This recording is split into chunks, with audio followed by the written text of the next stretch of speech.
वक्रतुंडे महाकाय सूर्यकोटि संप्रभ निर्विघ्नं कुरु मे देव सर्वकार्येषु सर्वदा। त्वमेव माता च पिता त्वमेव, त्वमेव बन्धुः च सखा त्वमेव, त्वमेव विद्या द्रविणं त्वमेव, त्वमेव सर्वं मम देव देव। हे प्रभु, ज्ञानहीन, भक्तिहीन और कर्महीन होने के बावजूद आपकी कथा का रसास्वादन खुद करते हुए और आपके भक्तों तक पहुंचाने हेतु धर्म पथ पे हूं। कृपया अपनी कृपा सभी भक्तों पे बनाए रखना। जय श्री राम। राजा दशरथ कोप भवन में रानी कैकेयी के शरण में है और रानी कैकेयी मोटे कपड़ों में वो लिपटी हुई बेजान पड़ी हुई है। उसके आसपास उसके शरीर के जितने भी जेवर थे सब बिखरे पड़े हैं।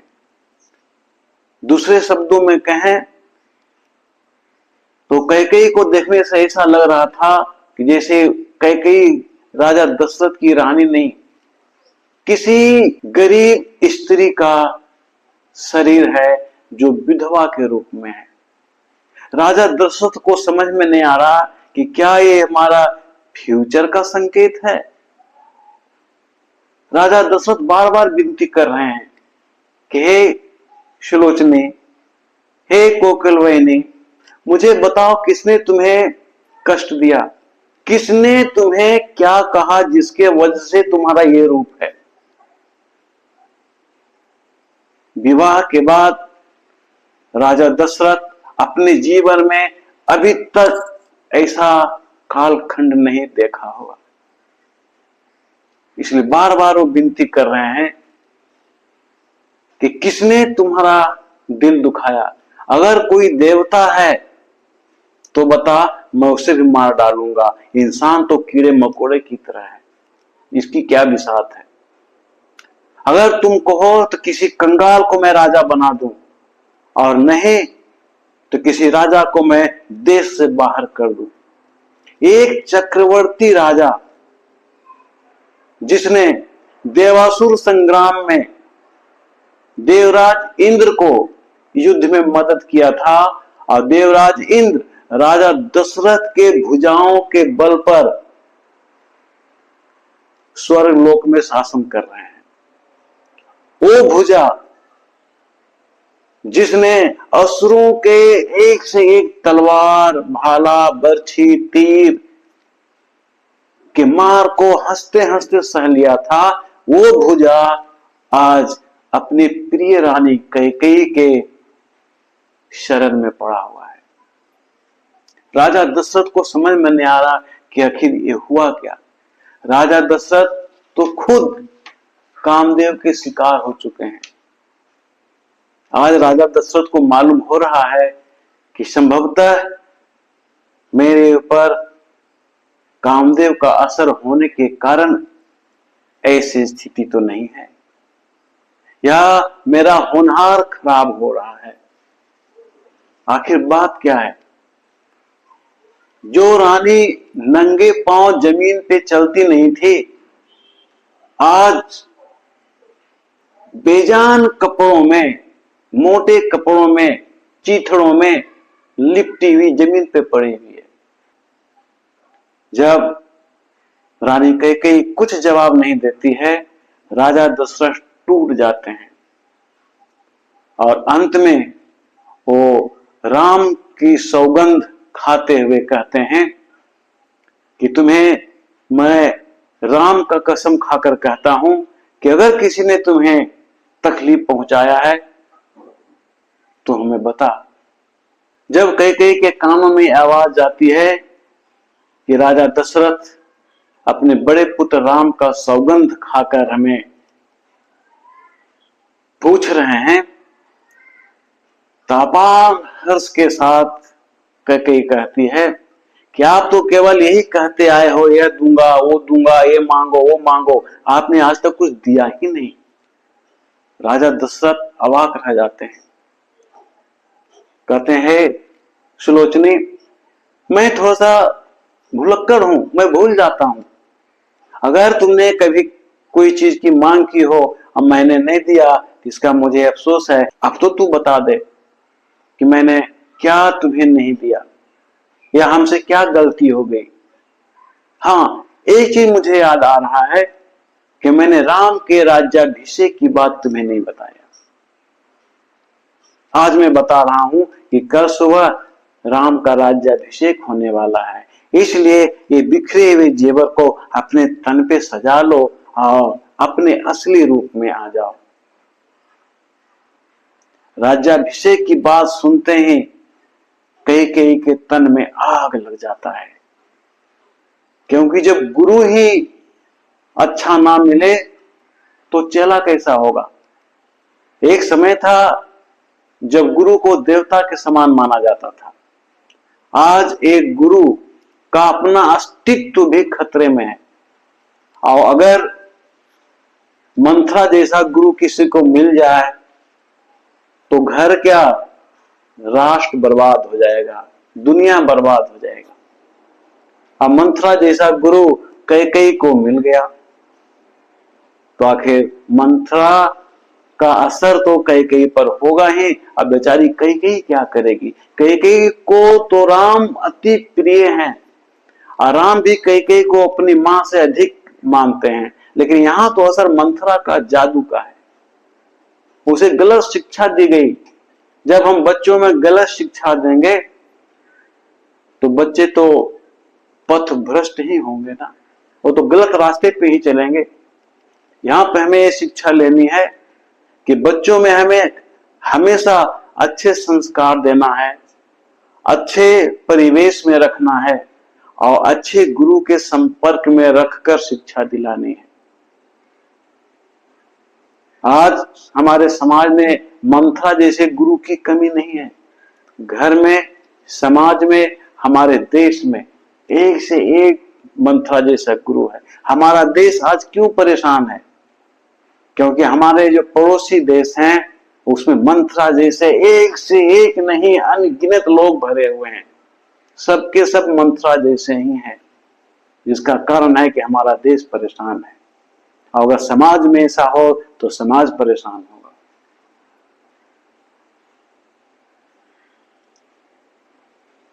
तो रानी कहती है कि आपने आज तक मुझे दिया ही क्या, केवल आप कहते हो ये ले लो, ये ले लो। राजा दशरथ प्रेम से पूछते हैं कि मैं राम का सौगंध खा के कह रहा हूं, तुम ही बताओ, तुम ही बताओ तुम्हें क्या चाहिए। रानी कैकेयी को तो मौका मिल गया। मंथरा की बात याद आ गई कि जब राजा दशरथ राम का सौगंध लेकर तुम्हें कारण पूछेंगे रूठने का, तभी तुम बताना। वो मौका आ गया। कैकेयी साफ शब्दों में कहती है कि अगर आप सही में हमें कुछ देना चाहते हैं तो राम के जगह पर भरत का राज्याभिषेक दीजिए। कल भरत का राज्याभिषेक होना चाहिए और राम को 14 वर्ष का वनवास एक सन्यासी के रूप में होना चाहिए। इतना सुनते ही मानो राजा दशरथ का शरीर बेजान पेड़ की तरह जमीन पे मूर्छित होकर गिर पड़ता है, बेजान हो जाते हैं। अब जरा सोचिए उस इंसान पे क्या गुजरेगा जिसका जीवन का आधा समय बीत गया हो और उसे कोई संतान ना हो। एक यज्ञ कराने के बाद अगर उस इंसान को संतान की प्राप्ति हुई हो तो संतान सुख जो होता है बचपन का, वो छीन गया हो। क्योंकि राम और लक्ष्मण बचपन में ही तो विश्वामित्र मुनि के साथ जंगल चले गए थे। राजा दशरथ को तो राम लक्ष्मण का बचपन का सुख भी नहीं मिला। पुत्र सुख से वंचित रहे। और अब जब राजा दशरथ अपने पुत्र और पुत्र वधू के साथ घर में हैं, अब जब वो चाह रहे हैं कि हमें पुत्र सुख, वधू सुख मिलेगा, तो समय का कारनामा देखिए। समय का प्रभाव देखिए, समय कितनी बलवान है। 14 वर्ष के लिए वनवास, पुत्र सुख राजा दशरथ के नसीब में है ही नहीं। इसीलिए कहते हैं दाने दाने में लिखा है खाने वाले का नाम, अब फंदे फंदे पे लिखा है मरने वालों का नाम। जिसके किस्मत में अगर पुत्र सुख लिखा हुआ ही ना हो तो पुत्र होते हुए भी, संतान होते हुए भी उसे संतान सुख नहीं मिलने वाला। राजा दशरथ के साथ यही बात है। शायद उनके नसीब में संतान सुख नहीं है। मूर्छित देखकर कैकेयी और गुस्से में हो जाती है और कहती है कि क्या भरत आपका पुत्र नहीं है जो आपकी ये स्थिति हो गई? क्या आप हमको खरीद कर लाए थे? क्या मैं आपकी विवाहिता पत्नी नहीं हूं? आप तो कहते थे कि मेरे 3 रानियों में से सबसे अच्छी तुम हो। आज कहां गई है? आज आप मूर्छित क्यों हैं? राजा दशरथ किसी तरह से आंखें खोलकर, हिम्मत जुटाकर इतने बोल पाते हैं कि कल मैं भरत को बुलाकर उसका राज्याभिषेक करा दूंगा। राम का राज्याभिषेक नहीं होगा, लेकिन राम के लिए 14 वर्ष का वनवास मत मांगो, इसके जगह पर कुछ और मांग लो। कई कई आंख बबूला हो जाती है। क्यों महाराज, आप अपने वचन से फिर गए? आपने तो कहा था कि राम की सौगंध है, जो मांगना है मांगो। क्या रघुकुल की यही रीति है? अगर यही है तो अच्छी बात है। आपका कुल का यश महत्व खत्म होता दिखेगा। आप तो हमेशा रट्टा मारते हैं कि रघुकुल रीति सदा चली आई, प्राण जाए पर वचन ना जाए। आज आपका वचन कहां चला गया? आपका प्राण भी आपके साथ है, आपका वचन है, केवल हाँ कहने तक दे रहे हैं। आप हाँ क्यों नहीं कह रहे हैं? क्या रघुकुल की रीति खत्म हो गई? यहां देखिए, ध्यान देने की बात है कि 2 याचक हैं। एक राजा दशरथ अपनी कैकेयी से विनती कर रहे हैं, याचक के रूप में है, और कैकेयी भी याचक के रूप में राजा दशरथ से, दोनों याचक के रूप में है। लेकिन दोनों के याचिका का जो बातें हैं, जो मांगे हैं, वो जमीन आसमान का अंतर है। राजा दशरथ अपने कुल की रीति को निभा रहे हैं, वो धर्म पे चल रहे हैं, लेकिन कैकेयी अधर्म पे चल रही है। ठीक उसी तरह से जिस तरह से महाभारत में अपने पुत्र मोह के वजह से महाभारत जैसा दर्दनाक युद्ध हुआ, यहां भी वही है। राजा दशरथ जन कल्याण के लिए, जग कल्याण के लिए अपने कुल की मान मर्यादा को रखते हुए काम कर रहे हैं, लेकिन कैकेयी अपने पुत्र मोह में अयोध्या को विनाश में डाल रही है। आज मंथरा जैसा गुरु पाकर कैकेयी एक माता के रूप में, कलंक के रूप में बन गई है। कहा न कि माता कुमाता नहीं हो सकती। आज देखिए, माता कुमाता है। कौन मां है जो अपने पुत्र को वन में भेजेगी? एक माता है जो अपने पुत्र को वन में भेजने के लिए विनती कर रही है, वरदान मांग रही है, और एक पिता है जो अपने संस्कार को बचाने के लिए गिड़गिड़ा रहा है। वो 14 वर्ष का वनवास आज भी हमारे समाज में है, आज भी हमारे समाज में देखने के लिए मिल रहा है। लेकिन वो वनवास देने वाला मंथरा जैसा ही है। वो वनवास था सतयुग का, जब एक मां अपने पुत्र के लिए वनवास मांगी थी। आज कलयुग में एक पुत्र अपने मां को वनवास भेज रहा है, अपने पिता को वनवास भेज रहा है। और वनवास के रूप में क्या है? अनाथालय है। और उससे भी दर्द भरी बातें तब होती है जब एक पिता अपने मेहनत से बनाए हुए महल में ही वनवास बिताता है।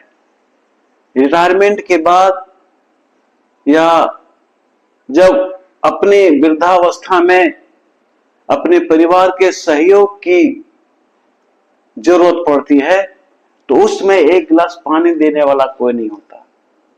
पुत्र अपने पत्नी के साथ विदेश चला जाता है, पिता को एक गिलास पानी देने वाला कोई नहीं है। क्या ये किसी वनवास से कम है? वो वनवास से ज्यादा दर्दनाक आज का वनवास है। आज पुत्र अपने माता पिता को उसके घर में ही वनवास दे रहा है। क्या समय का खेल है, क्या किस्मत है ये। जरा सोचिए,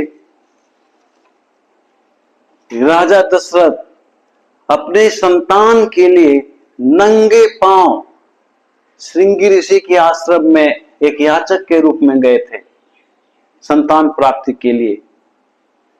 आज उसी संतान को 14 वर्ष के लिए नजरों से दूर किया जा रहा है। आप जरा सोचिए उस इंसान पे क्या गुजरता होगा, या आज के समय में उस माता पिता पे क्या गुजरता होगा जो एक घर में ही वनवास में है माता पिता, और एक माता पिता का पुत्र वनवास की ओर भेजा जा रहा है। समाज में एक कहावत है कि एक बार सोना लोहा से पूछता है कि भाई मेरे, मैं भी लोहा के हथौड़ा से पीटा जाता हूं और तुम भी लोहा के हथौड़ा से ही पीटे जाते हो। तो सोना कहता है कि हम दोनों लोहा के हथौड़ा से पीटे जाते हैं, लेकिन मैं तो उतना नहीं चिल्लाता हूं जितना कि तुम चिल्लाते हो। तो लोहा क्या शानदार जवाब दिया है। उसने कहा है कि मैं लोहा हूं और लोहा के हथौड़ा से ही पीटा जाता हूं। जब अपने अपनों को पीटता है ना तो काफी दर्द होता है। तुम तो सोना हो और लोहा से पीटते हो। जब गैर दुख पहुंचाते हैं तो उतनी तकलीफ नहीं होती है, लेकिन जब अपने लोग अपनों को तकलीफ देते हैं तो काफी दुख होता है, काफी दुख होता है। आज का विश्राम हम यहीं पे लेंगे, लेकिन अंत में तो कहना पड़ेगा, जय श्री राम।